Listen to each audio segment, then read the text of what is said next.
وہ یتولی الصالحین، وہ اللہ نیکوں کا سرپرست ہے۔ سرپرست کہتے ہیں کہ جو کسی کا ذمہ دار ہو، اس کی تعلیم دلانے کا، اس کی صحت کا خیال رکھنے کا، اس کے کھانے پینے کا، اس کے نفع اور نقصان کا جو ذمہ دار ہو اس کو سرپرست کہتے ہیں۔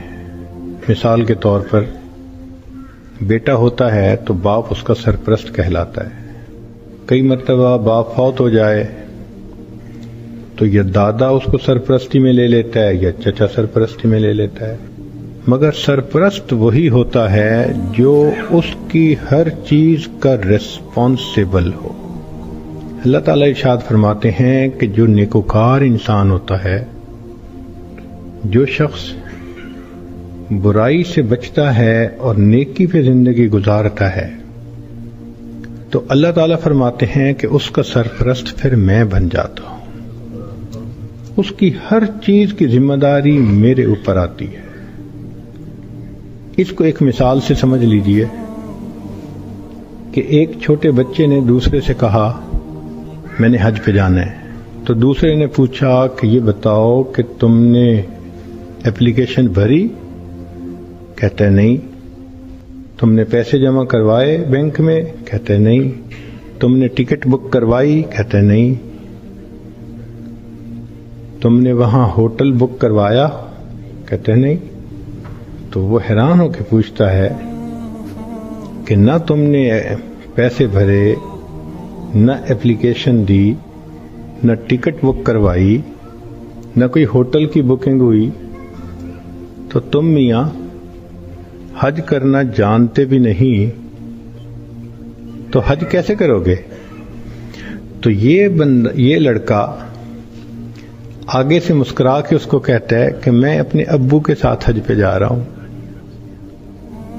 اب جب اس نے یہ کہہ دیا کہ میں اپنے ابو کے ساتھ حج پہ جا رہا ہوں، اس نے سب باتوں کا جواب دے دیا کہ میری اپلیکیشن بھرنا بھی ابو کی ذمہ داری، میرے پیسے جمع کروانے بھی ابو کی ذمہ داری، جو میرے سفر کی ضروریات ہیں ان سب کی ارینجمنٹ کرنا میرے ابو کی ذمہ، میں ابو کے ساتھ جا رہا ہوں بس۔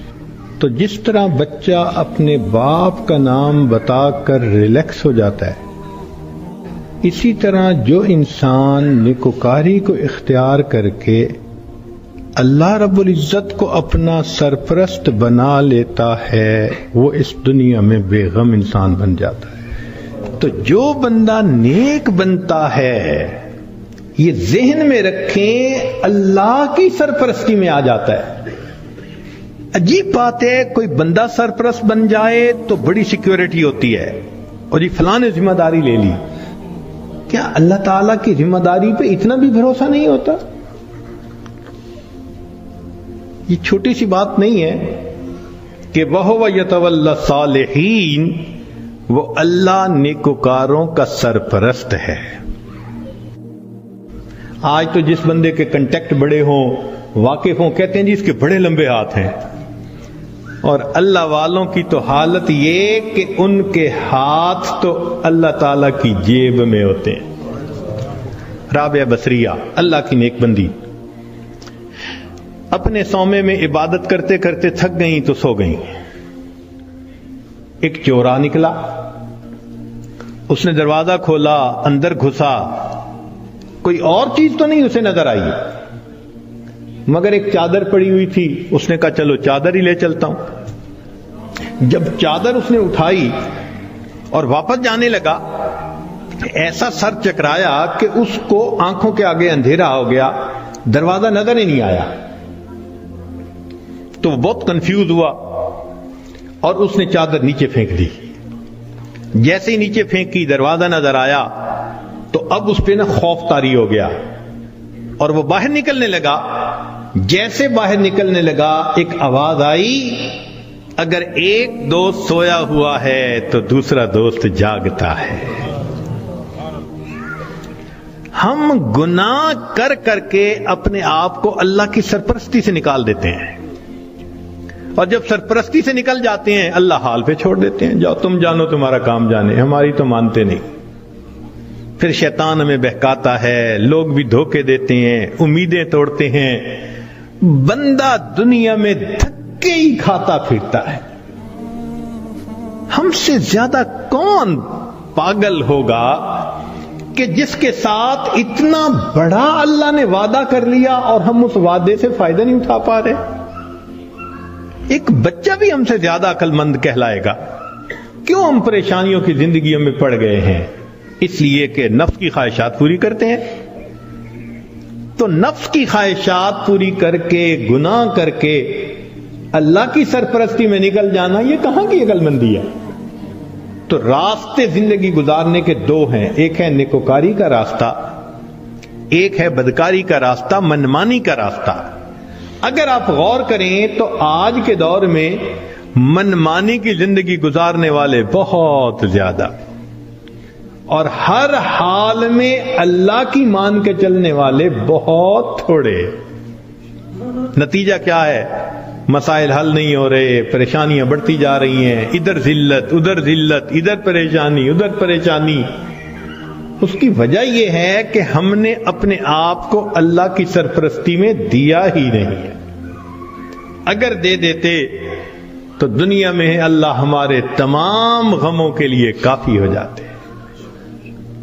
ہماری مثال تو وہ ہے کہ کوئی بلینر انسان ہو اور اس کا بندہ چپڑاسی کی نوکری کے لیے درخواست دیتا پھرے، تو ہر بندہ کہے گا یار تمہارا باپ تو بلینر ہے اور تم پی این کی جاب کے لیے درخواست دے رہے ہو، سویپر کی جاب کے لیے، یہ کیا؟ وہی حال ہے۔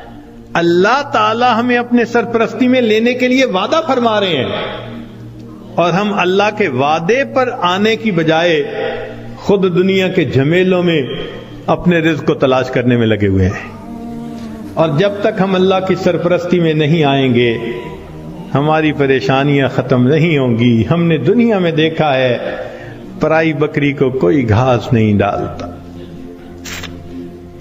ہم نے کلمہ تو پڑھا نا، تو لیبل تو لگ گیا نا کہ یہ مسلمان ہیں۔ اب اگر اللہ کے در سے بھی کچھ نہ ملے تو کسی اور در سے کیا ملے گا؟ بلکہ ہم نے تو دیکھا ہے کہ جس کتے کے گلے میں پٹے کا نشان ہو نا، اس کو ہر کوئی دھتکار دیتا ہے، جائے اپنے مالک کے دروازے سے کھائے۔ بالکل ہمارا یہی حال ہے، جدھر رخ کرتے ہیں ہمیں دھتکارا جاتا ہے، جاؤ اپنے رب سے مانگو جا کے۔ اور رب سے مانگنے کے لیے نیک ہم بن نہیں رہے، تو ہمارے پاس کوئی دوسری آپشن نہیں سوائے اس کے کہ زندگیوں کو بدلیں، نیکی پہ آئیں، اللہ تعالی ہمیں اپنی سرپرستی میں لے لیں، پھر اللہ تعالی ہمارے الٹے کاموں کو بھی سیدھا کر دیں گے، ہماری پریشانیوں کو اللہ ختم فرما دیں گے۔ زندگی گزارنے کا اس سے بہتر کوئی دوسرا راستہ نہیں ہو سکتا۔